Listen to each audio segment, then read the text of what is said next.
Hello बच्चों, आज मैं आपके लिए रूपक अलंकार के सिर्फ और सिर्फ रूपक अलंकार के उदाहरण लेकर आई हूँ, जिसे समझने के लिए हमें कंफ्यूज नहीं होना पड़ेगा। आज मैं सिर्फ और सिर्फ रूपक अलंकार पर आपका फोकस करवाना चाहती हूँ कि रूपक अलंकार को कैसे पहचाने।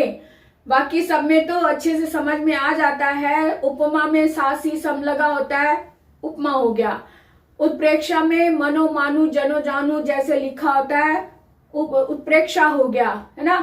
रूपक अलंकार एक ऐसा है जिसमें ऐसे कोई शब्द नहीं होते जिसके कारण हम पहचान सके।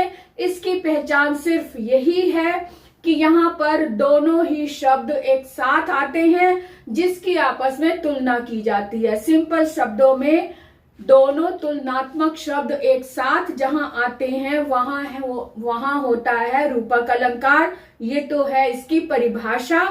अब हम देखते हैं इसके उदाहरण। इसके उदाहरण क्या कहते हैं, इसके उदाहरण पर एक नजर डालें। पायो जी मैंने राम रतन धन पायो। यहाँ पे राम रतन धन एक साथ आए हैं। यहाँ पर आप ध्यान से देखो कि यहाँ पर राम रतन धन, राम रतन शब्द एक साथ आया है। दोनों की तुलना की गई है। राम शब्द भी रतन के समान बेशकीमती होता है, और रतन तो है ही रतन, जिसका रतन एक तरह का पत्थर होता है जो बहुत कीमती होता है। तो कहता है पायो जी मैंने राम रतन धन पायो।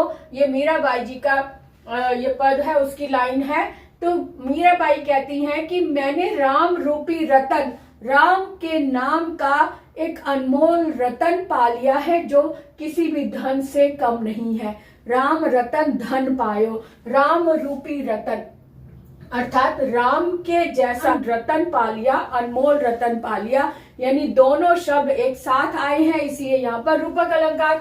चरण कमल बंदो हरियाई, यहाँ पर चरण और कमल दोनों शब्द एक साथ आए हैं, अर्थात यहाँ पर भी रूपक अलंकार है। इसको कैसे समझे कि चरण कमल, कमल के समान सुंदर और कोमल चरण, कमल के समान सुंदर कमल चरण, यानी कि कमल रूपी चरण जहां पर है उन चरणों में मैं वंदना करने आई। यहाँ पर ये दोनों शब्द एक साथ आए हैं, इसलिए यहाँ पर रूपक अलंकार। बीती विभावरी जागरी अंबर पनघट में डुबो रही। यहाँ पर अंबर और पनघट को एक साथ दिया हुआ है। अंबर यानी कि आकाश, और पनघट जहां पर पानी का सागर है, पानी का तालाब है, जो भी पानी का जलाशय है, वहां पर में जैसे हम अपना गागर भरते हैं। आकाश रूपी पनघट में अंबर रूपी पनघट यहाँ पर आया है शब्द, इसका मीनिंग बन रहा है, इसलिए इसको हम कहेंगे रूपक अलंकार। यहाँ देखो, अपरस रहत स्नेह तगाते, प्रीति नदी में पाऊं न बोरियो। यहाँ पर प्रीति नदी दो शब्द एक साथ आए हैं। प्रीति रूपी नदी, प्रेम रूपी नदी।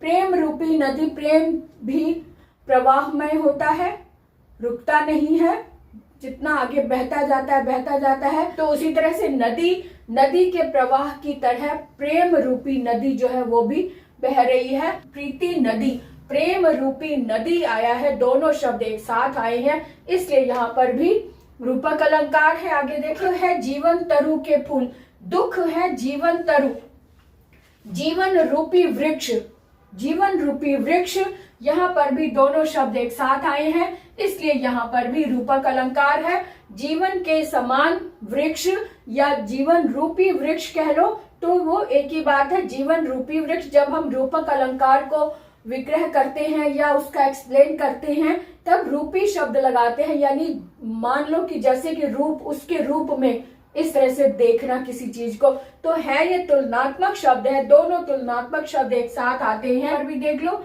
चरण सरोज मृदुल मन भाए। यहाँ पे सरोज रूपी चरण, चरण जो है सरोज मतलब कमल, कमल जैसे चरण जो है वो कोमल चरण जो है वहां, यहाँ पर भी दोनों शब्द एक साथ आए हैं, इसलिए यहाँ पर भी रूपक अलंकार है। अब सबको एक बार एक फिर से देख लो, राम रतन धन पायो, दोनों तुलनात्मक शब्द एक साथ आए हैं, इसलिए यहाँ पर भी रूपक अलंकार। चरण कमल बंदौ हरियाई, चरण कमल में भी रूपक अलंकार है क्योंकि दोनों तुलनात्मक शब्द एक साथ आए हैं। अंबर पनघट में भी तुलनात्मक शब्द दोनों एक साथ आए हैं, इसलिए यहाँ पर भी रूपक अलंकार है। ये जरूरी नहीं है कि ये योजक चिन्ह आए ही आए, ये जरूरी नहीं होता। कई बार ये डैश ही नहीं होता, पूरे शब्द ऐसे जुड़े हुए होते हैं। तो ये ध्यान रखो कि दोनों तुलनात्मक शब्द एक साथ होने चाहिए, ये पक्की पहचान है।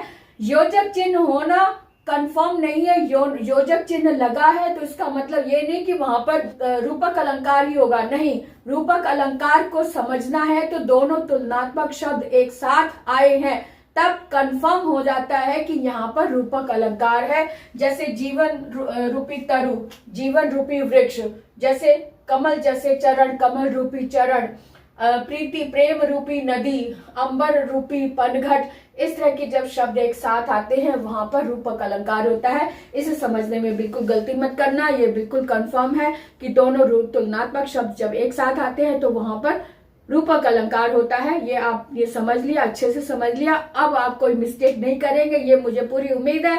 तो मुझे कमेंट करके जरूर बताएं कि आपको अच्छे से समझ में आया या नहीं आया, या कोई ऐसा शब्द आपके सामने जिसमें अभी भी आप कंफ्यूज हो रही हैं, तो मुझे कमेंट बॉक्स में लिखकर जरूर बताएं कि इन शब्दों का कैसे होगा, अगर ये रूपक है तो क्यों है। तो आज के लिए इतना ही, फिर मिलेंगे अगले वीडियो में। तब तक के लिए जय श्री राम।